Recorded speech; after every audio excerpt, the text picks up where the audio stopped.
Antonio Jesús Sanz Igual, del grup parlamentari mixt Gent per Formentera, PSI, PSOE, Esquerra Unida i les Balears, i les meves funcions són ser el diputat de Formentera.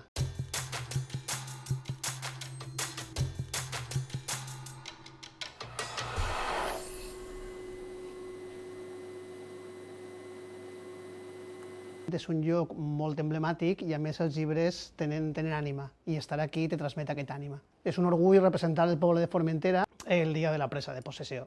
M'agrada córrer, soc un molt aficionat al running, estic preparant una mitja marató i m'agradaria l'any vinent fer també una marató, 42 anys, 42 quilòmetres, i també bussejar, el Far d'Escap. Esto te pasa por influencer, de Abel Arana, com a bon valencià, la paella valenciana.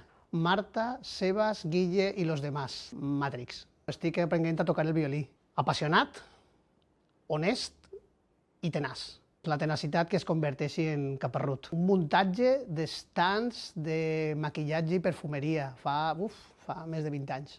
Anàvem a Cullera de càmping, els amics, i havia de cuinar jo, i havia de cuinar una paella. El que passa és que teníem només un fornet molt petit, elèctric, i una casserola grossa, i bueno, l'arròs tenia com 3 capes, la capa sense cuinar, la capa totalment cuinada i la capa cremada. I llavors, a més, no li vaig posar sal, i avui en dia encara m'ho recorden els amics. Li diria que confiï, que val la pena el viatge. Valore la sinceritat, cor al cap.